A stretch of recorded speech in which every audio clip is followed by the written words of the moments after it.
Good evening, I'm Ces Orenia Drilon. I'm Pauline Verzosa. And I'm Sean Yao. The big stories tonight. As the 2025 to 2026 school year opens, President Ferdinand Marcos Jr. says government is working to enhance the quality of education in the country and improve school conditions for both students and teachers. One such improvement, the DepEd says, is a possible public-private partnership to address the classroom backlog shortage. And we take a look at the Israel-Iran conflict, which is now on its fourth day and continues to escalate as both countries trade missile strikes. Scores have been reported killed and wounded, including Filipinos. Later, we'll be speaking with the Philippine ambassador to Israel in the program. And in an exclusive interview with Cheryl Cosim, President Ferdinand Marcos Jr. talks about the reasons for his cabinet shakeup and the legacy which he intends to leave the Philippines with in 2028. We are gearing up for all of that. Yung kuryente, we're making sure na may kuryente lahat, na hindi may tubig lahat.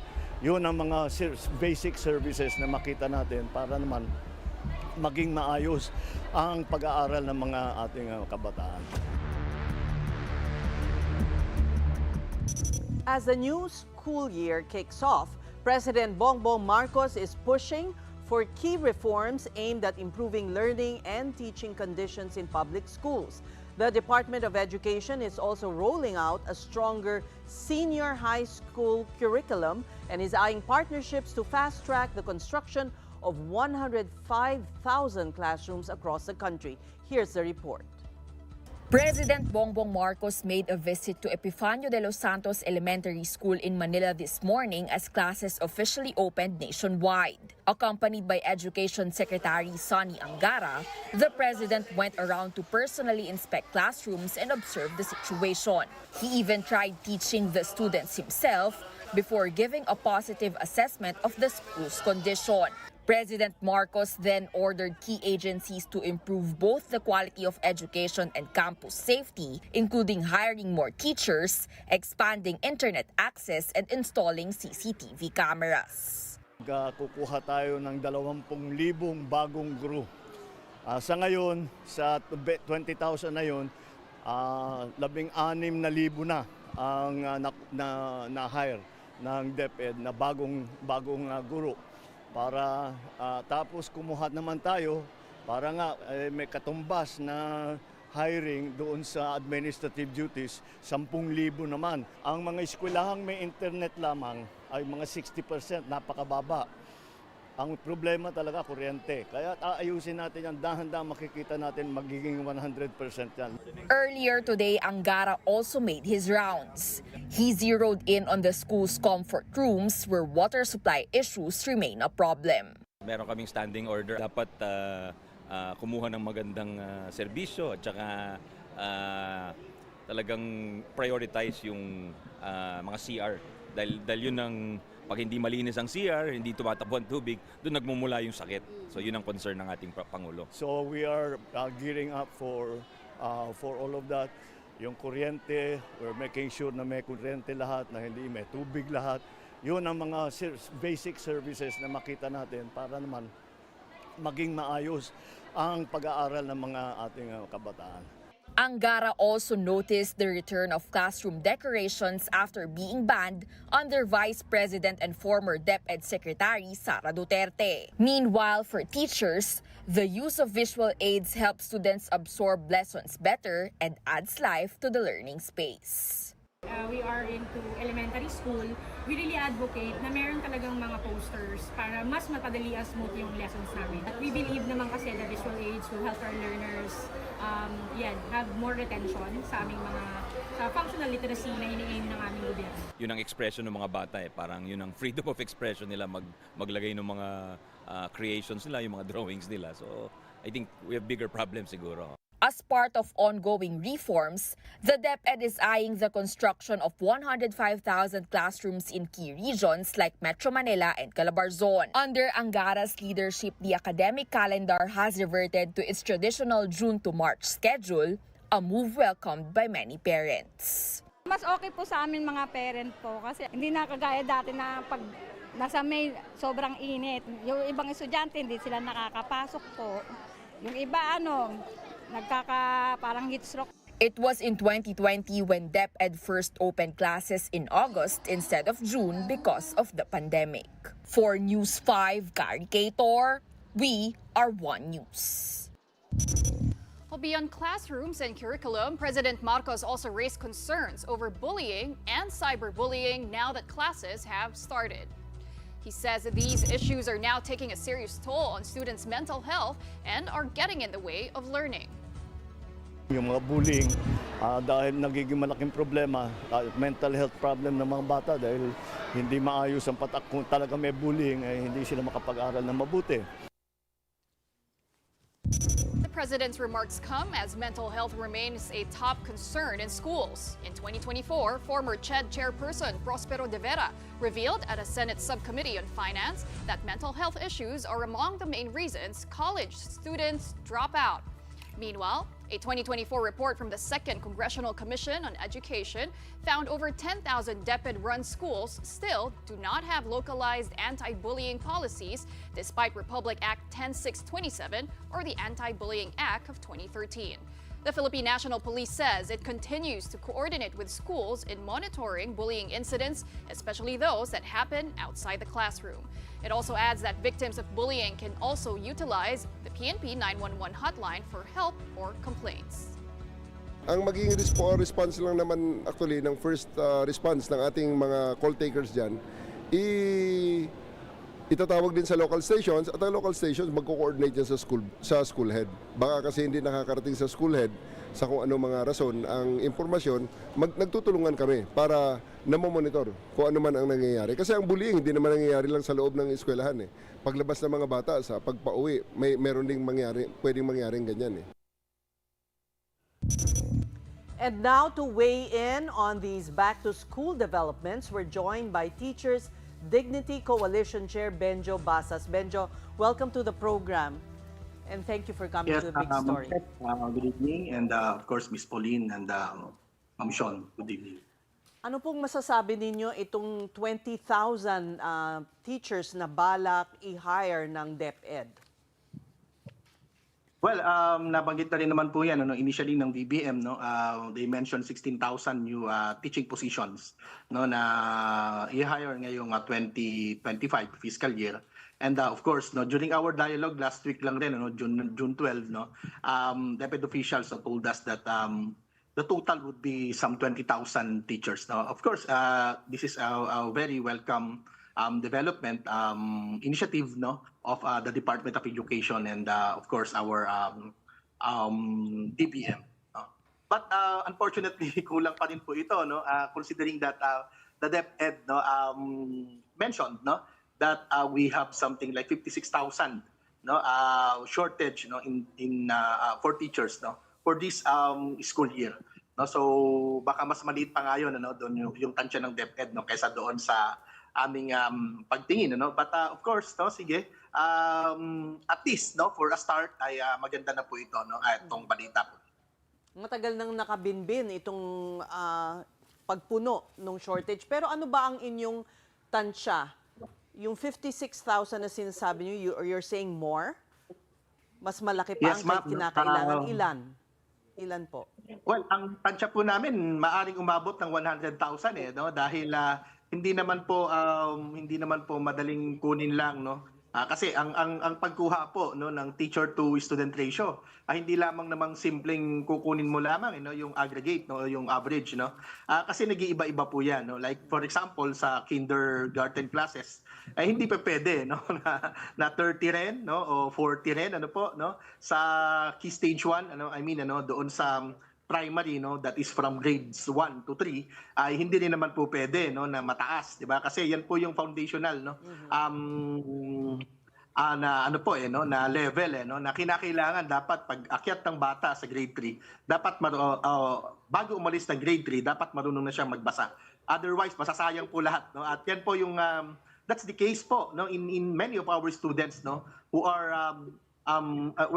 that revealed even by the media po na meron po tayong maraming mga bata na nakakyat ng high school na talagang non-readers at yan po yung dahilan. Kaya para sa amin po dapat ang focus, dapat ang bibigyan po talaga ng ng diin, no, ang bibigyan ng mas maraming resources ay ito po talagang ating K-Stage 1, that is kinder to grade 3 po. Well, yung pag-ikot ni Pangulo kasama ng DepEd Secretary Angara, marahil mensahe na rin, makikita mo na talagang nakatuon ng pansin ng gobyerno. Pero ano pa ba ang kulang bukod sa teachers na kailangang bigyan ng atensyon? Well, we want to express our appreciation for that. No? Kasi noon pang Brigada Eskwela, umiikot na rin ng Pangulo, nakita niya talagang aktual yung ating pong sitwasyon ng ating mga classrooms. No? At sana mas maging madalas, Ma'am Ces, yun ang kahilingan namin. Oh, hindi lang first day of school. Hindi lang pag Yes, first ma'am. day of school. Yes, at hindi Once lang a year. Opo. At least once every quarter po, no. At kasi Miguel Bulacan yung pinuntahan, no. Pwede rin siyang pumunta sa iba pang mga probinsya, no, sa Luzon, Visayas at Mindanao para makita, no, dahil ang problema talaga natin sa education talagang napakalaki, no. And we're glad, no, that the president himself, no, sinasabi niya at nakita niya, no, na 60% lamang ang merong internet connectivity, no, baka mas mababa pa yan, ano po. At nakita niya rin na ang problema pala ay kuryente. You could just imagine, no, how could you have internet connectivity kung wala kang basic, no, yung kuryente, no, yung water and sanitation facilities po, nakita rin ng ating Pangulo, no. These are the basic needs of our students, no. Alam nyo, yung kubeta, matagal na namin sinasabi yan, no. Hindi naman yan tabu na pag-usapan, pero napaka-importante po, no, sa ating mga mag-aaral, no, yung water and sanitation facilities po, no, kagaya ng mga CR po, no, nawala sa ating mga public schools. May mga public schools po tayo, no, Ma'am Ces, na pag pumasok ka pa lang sa gate, alam mo na kung nasaan ng banyo ang kubeta kasi tinuturo ka na, no, nung amoy niya doon, ano po, no. So eto po, no, yung mga basic po, no, dito. At of course, no, hindi nabanggit yata, no, doon sa ginawa, no, ng ating Pangulo at ang ating kalihim, no, Angara. Mukhang hindi pa nabanggit diyan, no, yung kakulangan po doon sa materials. Wala po tayong libro, no, dekada na, no, na may ilan tayong mga subjects, no, na hindi po talaga nakapag-provide, no, ng reading materials or books, no. Mostly ang ginagamit po namin yung mga downloadables, no, from the Department of Education, at yan po yung nire-reproduce namin o kaya binibigay namin na soft copy, no, doon sa aming mga mag-aaral, no. So kulang din yung upuan, no. Marami din kahapon may mga report sa amin sa aming social media page, no, na yung bata niya ay 40, yung upuan niya meron ka ng PRT ng Cheryl. May mga ganun po tayo. Sir Benjo, dagdag na rin sa kakulangan, nabanggit nga doon sa report, 105,000 classrooms ang kulang at iniisip nila baka pwedeng gawing PPP or Public-Private Partnership. Pero sa bilang ninyo, talaga bang nasa 105,000 classrooms lang ang kulang or more din?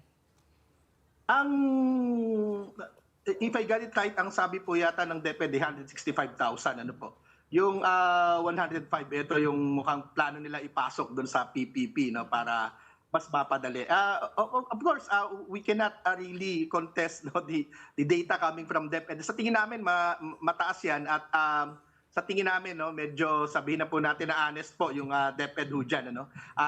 Kasi nung mga nakaraan hindi umaabot no ng 100,000, no, yung sinasabing shortage natin sa classroom, no. Pero ngayon umabot po ng more than 100,000, no. Yung issue naman po ng PPP, parang kami po hindi kami kampante po diyan, no, sapagkat obligasyon po ng gobyerno ito. No, obligasyon po ng gobyerno yung public education system at dapat, no, ang magpopondo, ang maglalaan ng budget para sa construction ng ating mga classroom ay yung gobyerno po mismo, no. Kung meron mang role ang private dito, no, partnership siguro to build, no, but para gastusan ito po, no, nung ating mga pribadong sektor, parang hindi yata po na yun tama, no. Parang pinalaki natin yung konsepto ng Brigada Eskwela, no, na binigay po natin yung maintenance, no, doon sa komunidad, doon sa mga magulang, no. While yung maintenance po ay trabaho din, no, at obligasyon po ng ating gobyerno. That's our challenge, no. One of our main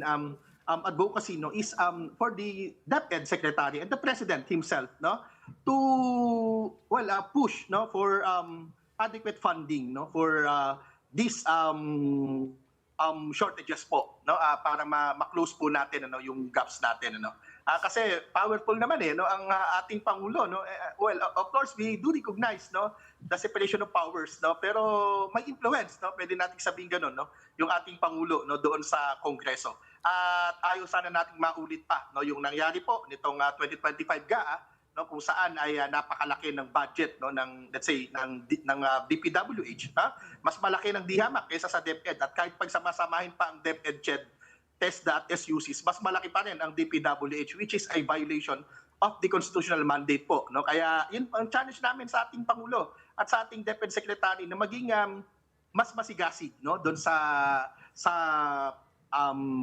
pag-influence, pag-kumbinse, pag-lobby na lang doon sa ating mga mambabatas. Dahil alam naman natin yung Congress has the power of the purse, kaya naman po sila dapat ang kinakausap diyan. But alam din natin na may say pa rin naman po ang executive diyan, dahil yung NEP, yung National Expenditure Program, ay nagsisimula po sa ehekutibo.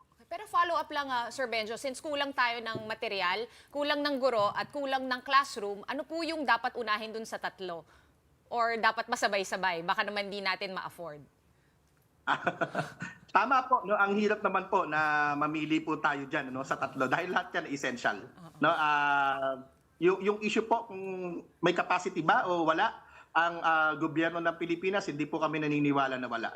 In fact, mayroon pong capacity. Nakita naman po natin, again, babalikan ko po yung GAA 2025, malaking budget yung inilaan sa mga pwede kong sabihin, pwede naming sabihin na non-essential, yung mga ayuda, yung mga infra, ay naglaan po ng napakalaking budget po diyan, Ang challenge po namin sa ating gobyerno ay mag-invest tayo, dito sa mga bagay, na magiging mas malaki, yung balik sa atin, and that is of course public education po. But at the same time, Sir Benjo, meron yung no learner left behind policy, di ba? Sa mga public school kung saan bawal sila tumanggi ng mga enrollees, which is good in essence, in principle, di ba? Pero does that also contribute dun na nga sa over-congestion sa mga paaralan? And do you think that should be revised? Kami po hindi naniniwala na pwede nating tanggihan yung ating mga kababayan, yung mga mamamayan po natin, kabataan na gustong mag-aral, Kasi dapat ang nag-a-adjust po yung Estado, hindi po yung mga mamamayan, po. Dahil powerful yung Estado, nasa kanyang disposal ang malaking budget, di ba? Yung kababayan po natin, na walang kapasidad, na walang financial capacity at hindi nakapag-aral, saan po yan mapupunta, So dapat nga po pinaprioritize po natin itong mga kababayan po natin na gustong mag-aral pero walang kapasidad, So hindi po kami naniniwala na ito ay nakadaragdag doon sa congestion at kailangang baguhin po yung polisiya. Ang dapat po pagtuunan ng pansin ay maging palakihin yung capacity po ng ating public education system, Ginawa na din po nila as a temporary measure, madam, nung mga nakaraan yung tinatawag po natin na IELTS students, di ba? At yung GASPE, di ba? Yung tulungan na nilalagay natin sa private school yung ilang mga bata at binabayaran po ng gobyerno. Yan po ating voucher system, Pwede rin naman yun, pansamantala, di ba? Pero hindi dapat na yun ang nagiging policy po natin. And Sir Benjo, sa usapin naman ng K-12 program, this year na nga i-implement yung revised program, what is your position in that? And ano ba talaga po yung problema sa K-12? Is it the structure or yung implementasyon po? Sa tingin po namin, implementation, yung structure po, kumbaga, nalampasan natin Kung matatandaan po ninyo, more than a decade ago, di ba, nag-raise po kami ng concern dyan, nung pinaplano pa lamang to, nung dating administration, ni Brother Armin at ni President Aquino, di ba, nag-raise po kami dyan ng concerns, And of course, nung opposition din, sapagkat sa tingin namin ay kahit paabuti natin ng 13, 14, 15 or even 20 ang years in school po, kung hindi naman again bumabalik po kami doon sa basics, kung hindi naman po natutugunan yung mga basic na pangangailangan sa ating education system ay talagang mabibigo, at hindi rin naman nila tinignan, hindi rin naman nila nilagay doon sa priority, yung kalagayan din po ng ating mga guro, yung socio-economic conditions po ng ating mga guro. Yun yung laging sinasakripisyo. In fact, ma'am, ang laging sinasakripisyo ay mga guro. Lahat po nakakulangan po niyan the shortages in armchair, the shortages in learning materials, no? The shortages in teachers and in classrooms po, no? Lahat po ng yan ang magpupuno ho ng lahat ng pagkukulang ng gobyerno po niyan ay kami po sa ibaba, kami po no ng mga nagtuturo, no? At minsan no niro-romanticize yung pagiging resilient, no? Pagiging creative at pagiging resourceful ng mga teacher, no? Sana hindi na, no? Sana hindi na kasi kaya naman namin magtiyaga no hangga't kakayanin pa. Pero paano po kapag hindi na kaya? Mind you, marami na pong teacher ang sumusuko, no? Okay. Nag-upload, One last question. Itong 20,000 na sabi mo kulang pa nga, but mabilis lang ba itong punuin?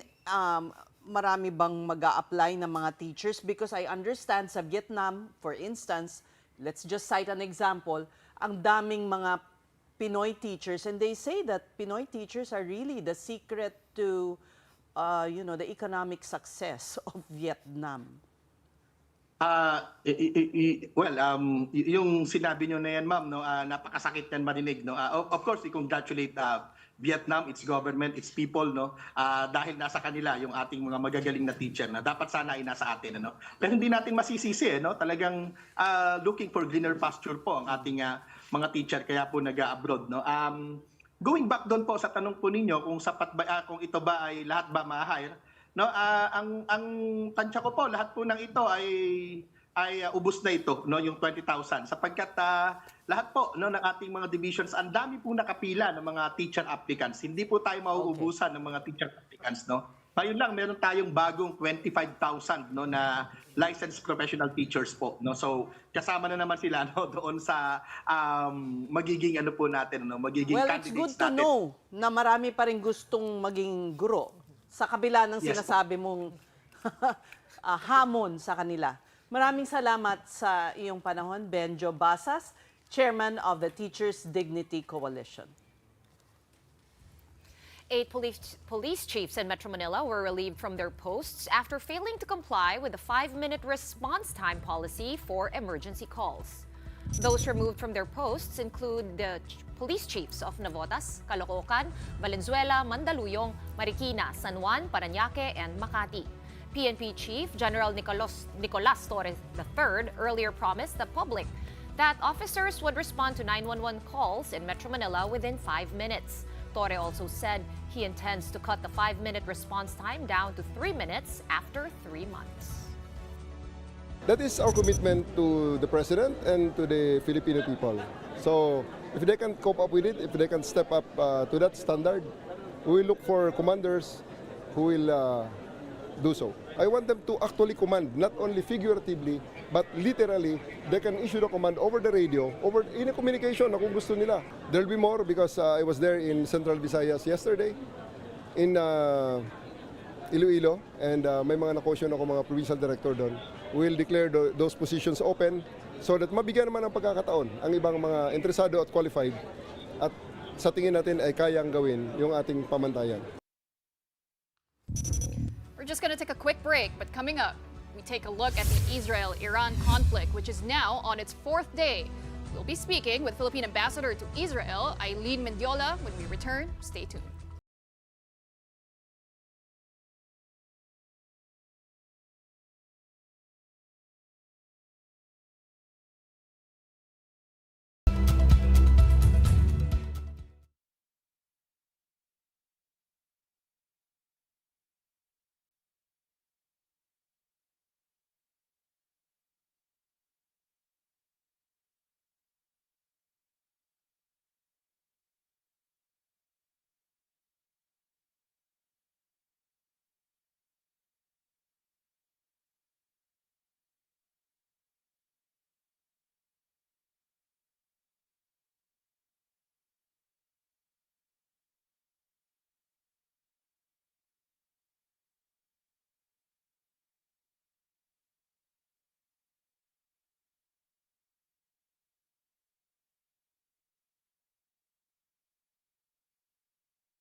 earlier Israeli strikes in western Iran. Here's mobile journalist Isa Abelio with the story. Iran launched a missile and drone attack on Israel Sunday night, hitting the port city of Haifa and Tel Aviv, killing at least 8 people and 100 wounded across the country. Haifa is home to one of Israel's biggest power plants. Emergency services rushed to the strike site on northern Israeli city of Haifa, as damaged buildings, cars, and debris could be seen. The attack came hours after Israel carried out airstrikes in western Iran, targeting missile sites under Operation Rising Lion. Israeli Prime Minister Benjamin Netanyahu claims Iran is taking steps to build a nuclear weapon. Iran then fired back under what it called Operation True Promise 3. Israel's National Emergency Services reports at least 24 dead in Israel, while Iran's health ministry reports 224 people killed in the country, with hundreds more injured. Thousands continue to flee Tehran as tensions escalate. U.S. President Donald Trump weighed in, saying he hopes Israel and Iran can broker a deal. According to Trump, the U.S. will continue to support the defense of Israel. Well, I hope there's going to be a deal. I think it's time for a deal, and we'll see what happens. But sometimes they have to fight it out, but we're going to see what happens. I think there's a good chance there'll be a deal. Meantime, the Department of Migrant Workers report that 4 OFWs in Israel have been hospitalized after sustaining wounds from the airstrikes of Iran. 2 have been discharged, while 2 remain confined. There have been no OFW casualties reported thus far. The DMW are on heightened alert while the Philippine Embassy in Tel Aviv remains closed. According to Philippine Ambassador to Israel Eileen Mendiola, at least 12 Filipinos have been injured and over 20 evacuated. DMW Secretary Hans Kakdak says 18 OFWs stranded in Dubai were repatriated by the department. There are also over 30,000 Filipinos in Israel, and they are ready to assist those who wish to return home. We always stand ready for any eventuality, including mass repatriation. We will work closely with the DFA and the Israeli authorities on this matter. And well, considering na sarado yung airport doon, we will time the departure from Israel, the repatriation of our kababayans. Mobile journalist Isa Abelio, VR1 News. And now let's get updates from Ambassador Eileen Mendoza from the Philippine Embassy to Israel. Good evening to you and welcome to the big story, Madam Ambassador. Tell us the situation in Israel as of this moment. Good evening, Seth, Sean, Pauline, ladies. Tonight, it's still in the afternoon here in Israel. Very early this morning, we actually had a missile attack where one of the buildings, it's a hotel in the central part of Tel Aviv, was hit, and there were 18 Filipinos who were actually affected by the explosion of the hotel. Luckily, all 18 are okay. It was a good thing that one of our kababayans who actually had the presence of mind to close the door of the bomb shelter, had it not been for her, I don't know the situation of the 18 had it not been for her presence of mind in closing the door. So very early, just this afternoon, we actually visited these 18 people, and they're all unscathed, no injuries whatsoever. It's just that they're suffering from trauma because of the huge impact of the missile attack on their own particular building. Are they workers, Ambassador, workers in the hotel, or are they like maybe pilgrims or this particular case, they're all hotel workers. So they were just staying in the hotel where they actually work. So when we visited them, their employer actually assigned them to another hotel. So they're resting, and we had a very candid conversation with them, and they told us about how it happened and how they felt. It was just heart-rending when you hear the person who actually closed the door, when she explained that it's like the shockwave hitting her body. It's like a ball. She said she felt like a ball being tossed up and then down. That was how she felt, and she was the one who literally closed the door. And I told her, had it not been for you, you actually saved the lives, no? But it shows actually in that conversation, and even in the greater, it was a group discussion. It was a group session where embassy personnel, including DMW, OWA, and the DFA team, met with these 18 people. And it was actually a conversation where we felt that the need for trauma consultations, social services are very much needed for affected Filipinos. This is something new, totally new. And some of these hotel workers have been present since October 7, and many of them are saying this is really different.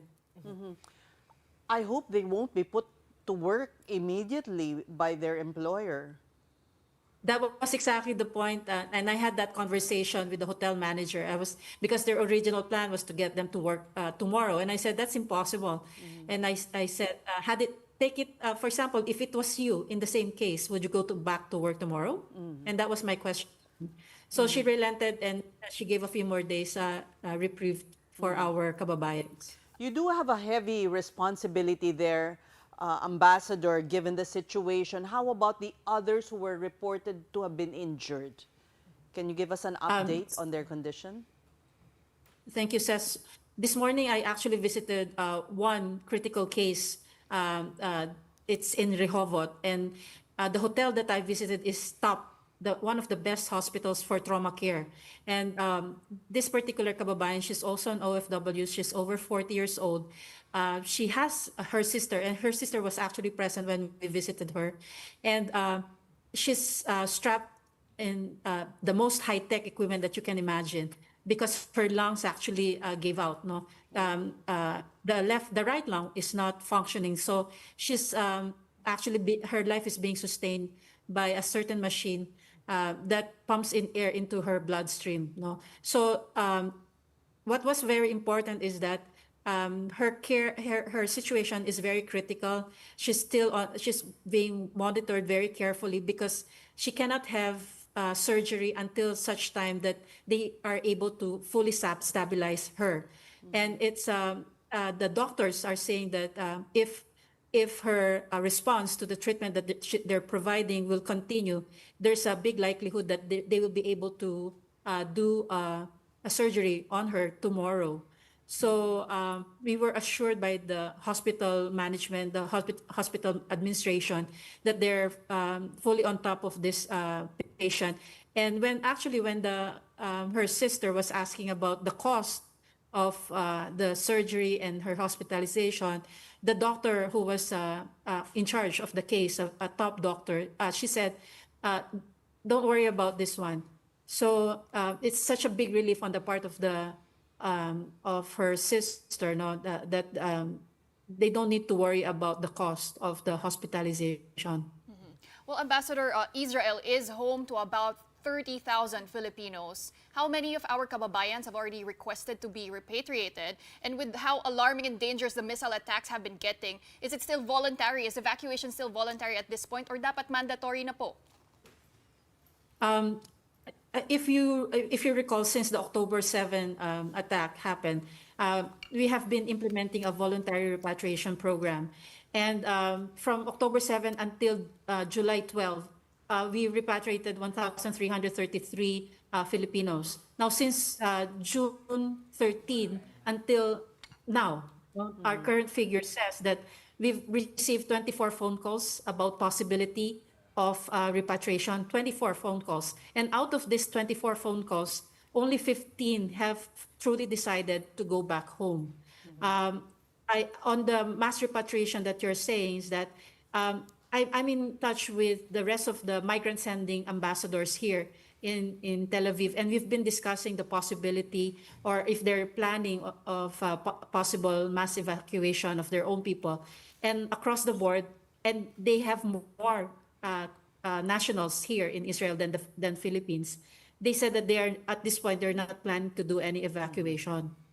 But there is a plan in place. I believe when this started brewing last week, the president already ordered that everything has to be laid out just in case you have to trigger na go na.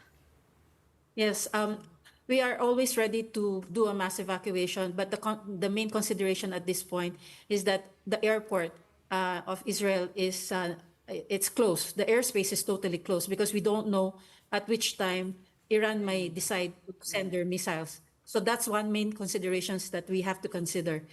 Even the coastline, because we were even thinking about chartering ships, for example. So the ports are targets, main targets. You mentioned a while ago in the report that Haifa, being a port, was one of the targets actually last night. We cannot possibly consider using the established ports of Israel. So the only possibility are land crossings, which is via Jordan and via Egypt. Egypt, if you consider Tel Aviv, for example, it's quite far if we have to motor our people there. So we have to consider also the difficult situation, and we have to find that window of opportunity to rush them to the Jordanian border. Ambassador, And about your office, the Philippine embassy there in Tel Aviv, are the doors open for any Filipinos who might need help in case their homes are no longer around? Can they go to you and to your office and seek shelter there, perhaps? Actually, the embassy is functioning 24/7 now. We are here. We are actually staying at the embassy full time in order to provide services to the kababayans. We are not providing the regular consular services because we want to focus all of our efforts in assisting the community. Now, in terms of shelter, the BMW has a temporary shelter here in Tel Aviv, and it has a capacity of 30. So this is a possibility. We do get phone calls from our kababayans that need to stay. For example, they happen to be in the place and then there's the alarm. So they can shelter in the temporary shelter that the DMW operates. But here in Israel, I have to inform you that all buildings must have bomb shelters. For those very, very old buildings that actually do not have the bomb shelters, you can find them nearby. Either in underground parkings or even in parks where there are entranceways that take them to the basement, and this serve as bomb shelters. So, but what is crucial actually to ensure that people are not will not become casualties is that they have to abide by the Home Front Command. This is an application of the Israeli government that sends out notices on their phones. Right now, the notice is like 15 minutes, 20 minutes before an attack happens. A message is sent, and it tells you go to a nearby shelter. So it's a clear instruction. It goes off whenever they detect that a projectile is being launched. It's informed that they have to go to a nearby shelter, and then the next information will tell you that you have to enter the shelter. So when you are informed that you have to enter a shelter, that's usually about a minute and a half. So once you're inside the shelter, you have to remain in the shelter until again the app tells you, the Home Front Command tells you, now it's safe to go out. So all of these processes is very crucial. It's the only way to save a life. If you follow this protocol, life will be safe. Ambassador, with Israel now under a nationwide state of emergency, are there still enough supplies, food, water, even communication lines? Until when will these resources last? Since we went out today, so I can see, of course, internet, the telephone system, they're working perfectly. That's not a problem. No breakdown in the services in terms of internet and connectivity, basically.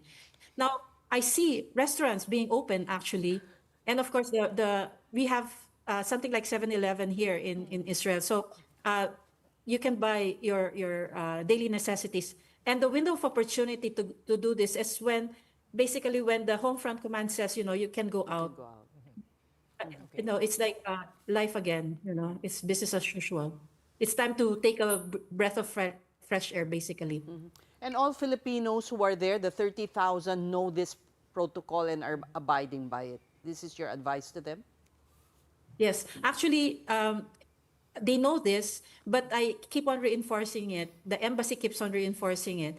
We had a meeting with the community leaders on June 13. Actually, we had over 130 plus community leaders, and it was something that we were drilling down on them. But we did not stop with that. We post it on our Facebook, and then each time we get news that there will be a projectile being launched in Israel, we sent the information immediately to our different chat groups so that we reinforce the messaging. It's not just relying on the home front command, but we send messages through WhatsApp. Okay, and just going back to the first question we talked about earlier, we heard you told us about the 18 hotel workers who were affected today, and of course that critical patient. How many others have been affected? Are we getting it right? There's about 3 or 4 more injured Filipinos? If you go by, I would term it loosely medical case. No, we have 9 medical cases. Okay. So of the 9, 2 is a mother and child. She was born prematurely. So they're out already, they're fine. So you take them out. So we're left with 7. These 7 incurred various stages of injuries, some very minor that they're easily discharged. 3 actually are that really needed medical care, no, bandaging, those things. So, but 2 are the ones that we are closely monitoring. 1 is the one that I just mentioned to you, that on life-saving support equipment. The other one is she seems okay. She's already, she can speak already, no. It's just that post her recovery, her quality of life might change.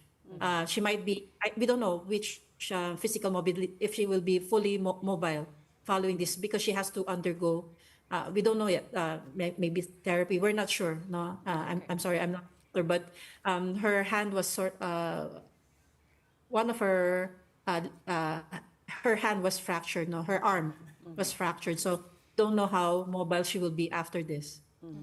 And Ambassador, for the families and relatives of those who are there in Israel, yung mga nandito po sa Manila, no, o sa Pilipinas, how can they contact the Philippine Embassy in Israel to seek an update on how their families are doing?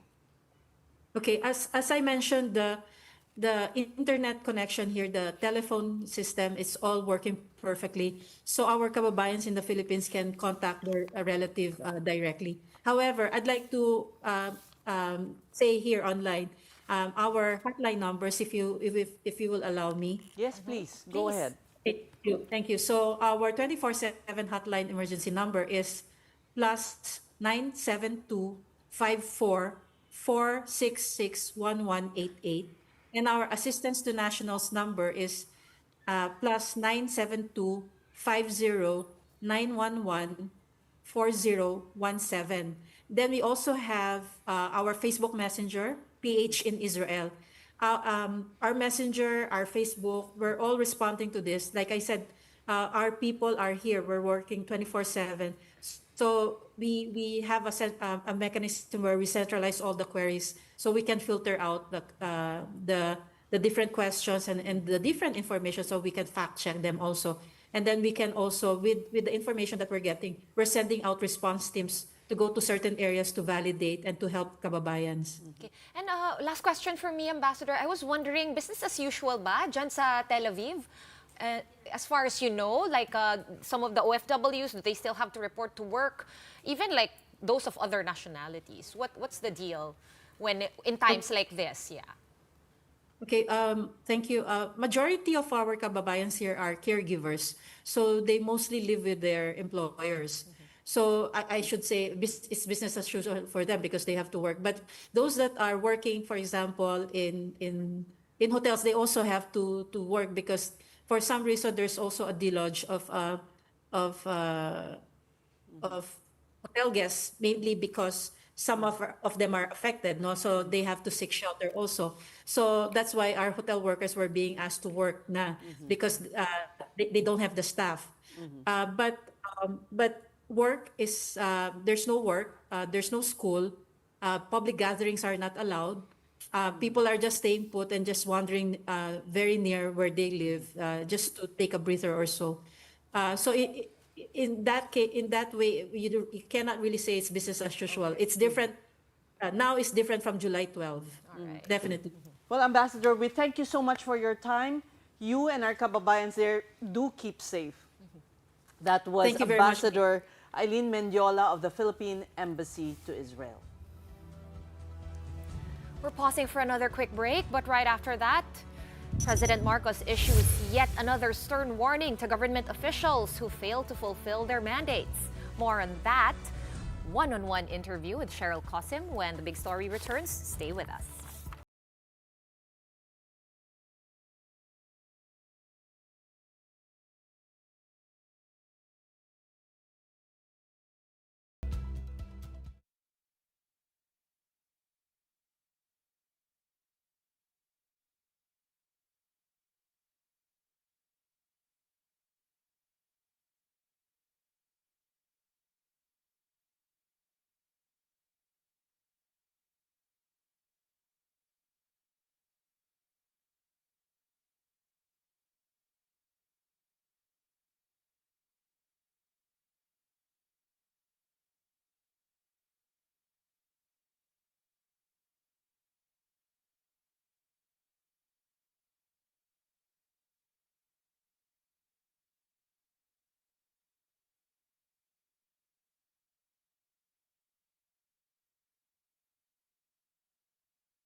Welcome back and thank you for staying with us here on The Big Story.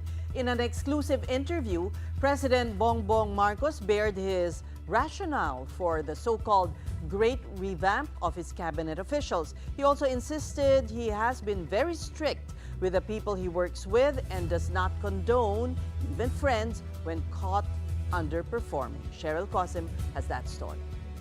When we sat down with President Bongbong Marcos in a podcast interview, one side of him surfaced, a strict chief executive in control of his administration. Someone who does not do double takes with those who are not able to perform. This, the president said, is the reason behind the recent review of government officials. Una pong tinawag itong bold reset. Ano po? Pero marami yung nabitin. Now you've clarified that and you said na continuing performance review. Ano po ang objective nito, Mr. President? Ayoko talaga yung business as usual. Kasi ang dami natin problema. Naging problema yan kasi business as usual tayo. Ngayon, mula ngayon, talagang we will be very, very, very conscientious of hitting our targets on time. And to hit these targets, Marcos maintained he would not hesitate to remove officials from his administration, even his friends, if they fail to deliver. In the military, kapag sinasabi, ito yung gagawin mo, pag hindi mo, ano nangyari? Hindi ko nagawa kasi ganyan, out. You're relieved. Next. And that's what we should do. We have to be very, very strict. Look, kahit kaibigan kita, mahal kita at lahat, pero hindi mo nagagawa yung trabaho eh. Eh, hindi naman ito tungkol sa pagkakaibigan ng pagmamahal natin sa isa't isa kung hindi para sa serbisyo para sa tao. Speaking of palitan, hindi naririnig, hindi na ilalabas, pero siguro sa mas mababang mga posisyon, marami na po ba kayong napalitan doon sa loob ng 3 taon? Marami na. Marami na. Hindi na lang namin ina-announce eh. Kasi, just get, ako, trabaho to just if you're not helping, get out of the way. Okay? Kung di mo kami tutulungan, basta umalis ka na lang dito. Gawin mo yung gusto mong gawin, pero pabayaan mo kami magtrabaho. Whatever it is, basta just get out of the way so that I can do my job. President Marcos also insisted he does not just read accomplishment reports. He wants to be sure. That's why he personally visits government projects. Recall that he recently rode the MRT, went to markets and to Kadiwa venues, and personally visited Siquijor province, which is in a state of calamity due to massive brownouts. It's very different to receive, makatanggap ka ng report nasasabihin, natapos namin yung project, ganito yung ginastos namin, may picture na maganda. Pero pag pinuntahan mo, iba. Iba talaga. Totoo pala yung report, maganda yung report. Alam mo na, yung taong yun, hindi nagsisinungaling sa'yo. The other side is, binuhala ako nitong mga lokon to. Alam mo na, eto mga to, hindi reliable yan. Maghanap tayo ng iba. So it's still important to go and see things for yourself. Halfway before the end of his term, Marcos Jr. has only one thing he wants to achieve: to be remembered for bringing meaningful improvements to the lives of Filipinos. The one thing you absolutely want to be remembered for? We made a change for the better. This has been my guide. In all the positions I've taken, the worst thing that can happen is umupo ka doon sa posisyon mo, na nagsilbi ka, umalis ka, walang pinagbago. So I absolutely insist that in 2028, when I leave this office, there are significant and tangible changes for the better in the life of each Filipino. I'm Cheryl Cosim. We are One News. Moving on now to the second highest official of the country. Vice President Sara Duterte addressed her looming impeachment trial and took a personal swipe at Palace Press Officer Undersecretary Claire Castro. The VP was in Davao City for the oath-taking of newly elected local officials. In an exclusive interview with News 5, she rejected calls for Senator Robin Padilla and Senator Amy Marcos to inhibit as senator judges in her impeachment trial. She says they should all be given the benefit of the doubt. Kung ipapa-inhibit natin ang mga bias na senators, madami tayong ipapa-inhibit din. Tulad ni Senator Risa Ontiveros na sa isang public speech niya ay sinabi, kailangan sirain ang mga Duterte. Si Senator Chis Escudero, si Senator Pimentel na nagsabi, ano ba sinabi sa akin? Unhinged. Parang yun ba ang term na ginamit sa akin? Basta ang sinabi ay lukaret. The Vice President says she is still waiting on her legal team's advice on whether or not she should attend the trial personally. But her defense team stands at the ready. Duterte also says she is ready to face plunder charges, but is concerned because her staff is allegedly being harassed. On her father's detention in the ICC, the Vice President says she is unsure where he will be transferred, but hopes that the court will make a fair decision. She then hit back at USEC Claire Castro after the palace officials' remark about politicians willing to be used. Duterte claims Castro is related to ACT Teachers Party List representative Franz Castro, which Representative Castro denies. Claire Castro, pinsan ni Franz Castro, at pag Castro family, yung dalawa lang naman yan sila sa pamilya na yan, Claire Castro at Franz Castro, wala na talagang maganda at tama na lalabas dyan galing sa bibig nila. Sabi ko nga, di ba, ano sabi ko? Garbage in, garbage out. Pagdating dyan sa dalawang Castro na yan. So, nagiging source of fake news na po or disinformation ang ating Vice Presidente at hindi ito maganda para sa kanya bilang pangalawang nakakataas na leader ng bansa. Sana wag manatili ang pagiging source niya ng fake news bilang Vice Presidente. Meantime, are you a victim or having problems with online lending apps? Well, the Presidential Anti-Organized Crime Commissioner, PAOK, came up with a one-stop shop to help you. PAOK has tied up with the Philippine National Police and the Securities and Exchange Commission to help out those who were victimized by lending apps. That's as PAOK recorded more than 6,000 victims complaining and asking for help due to harassment by these online lenders. Many were enticed to loan because of the payment terms, but what they failed to notice is the fine print about tons of interest. Some even referred delinquent payers to other partner lending apps that just load them up with more mountains of debt. At this point, they were harassed, posted on social media, and even given death threats. PAOK is also investigating whether these lending apps have connections to former POGOs. And it has been around 3 weeks since the NCAP or No Contact Apprehension policy took effect. So, how do you know if you have any violations? Well, our big picture tonight is the May Huli Ka website launched by the MMDA, where you can do just that. Check for your violations. Head on over to www.mayhulika.mma.gov.ph. Input your plate number or conduction sticker as well as your MV file number.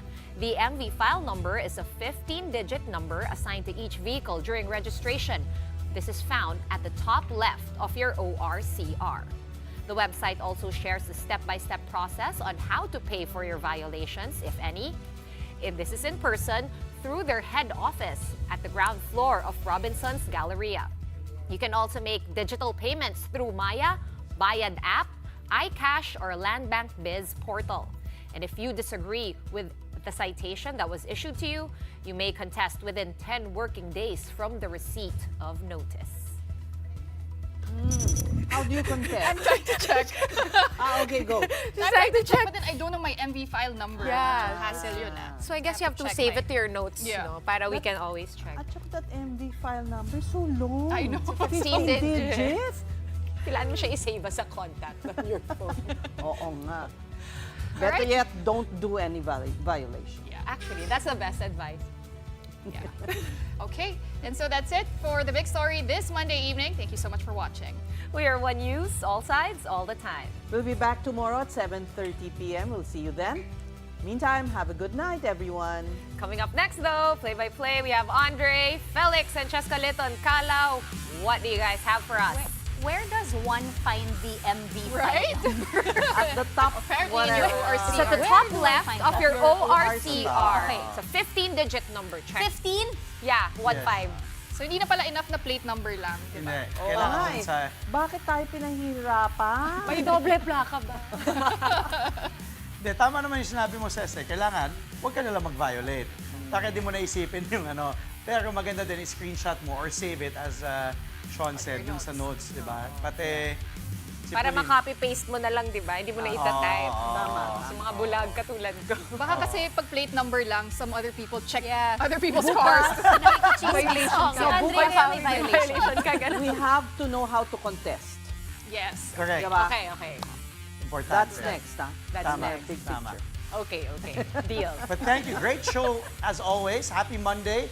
Start of a brand new week. Once again, the ladies of the Big Story primetime newscast of One News. Thank you, Seth, Sean, and Powie. Tonight, on our show, we've got the Oklahoma City Thunder and the Indiana Pacers looking ahead to that crucial Game 5 of the NBA Finals, plus updates from the PBA as the Philippine Cup elimination round comes to an end. We've also got news on Las Pilipinas men and women, with the men preparing for a new tournament just as the women return home after a stellar campaign in Vietnam. I'm Andre Felix. And I'm Cheska Liton Kalaw. And here's tonight's play-by-play. Ramiro